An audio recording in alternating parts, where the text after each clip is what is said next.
Here's the AC generator we looked at in class. So here's our permanent magnet. So this, say, is the North Pole, and here's the South Pole. So our electric flux density lines will run from north to south here. This is our coil, which we can rotate.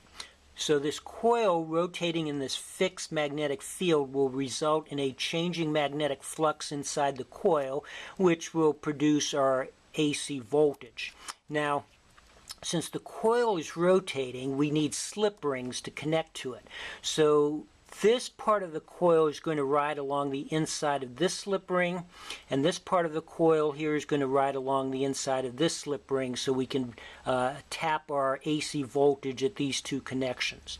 Now, alternatively, we could hold the coil fixed and rotate the magnet. It would be exactly the same thing, except since the coil is not rotating, we would not need slip rings to make the connections.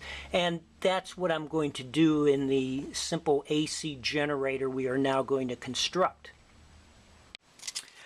I took a plastic bottle and cut the ends off to form this plastic tube, and I have some 32 gauge magnet wire here, and I'm going to take the magnet wire and wind it about 500 times around this plastic tube. I have wound the magnet wire around the plastic tube now, 250 windings on the left side, 250 windings on the right side. I've also drilled a small hole on each side of the plastic tube between the coils, and I'm going to insert this round piece of wood through the tube.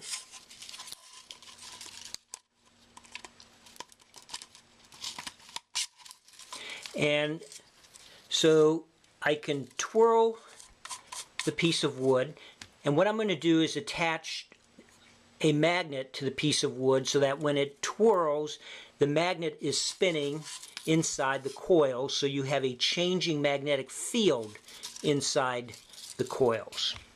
The magnets I am going to use are these two disc magnets. So I have these two rather strong disc magnets, and what I'm going to do is put them together with the pencil in between. So I'll put a little bit of something in here to be a spacer, and the magnets will just hold in position due to the magnetic force. So with a couple wooden spacers, I can position them on the wood rod like this, so I can twirl it and twirl the magnets.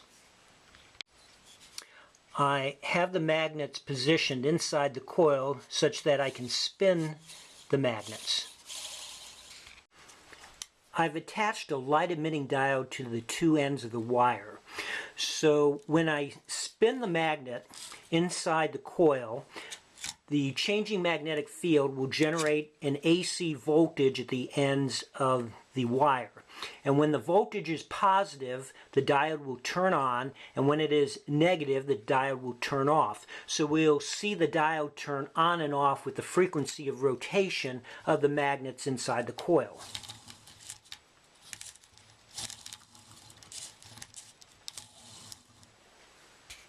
I've attached a drill so I can more controllably turn the magnets.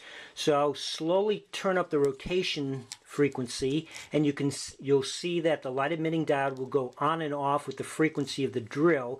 And in addition, the faster the rotation, the greater the change in the magnetic flux in the coils, and so the more induced current and the brighter the LED will be.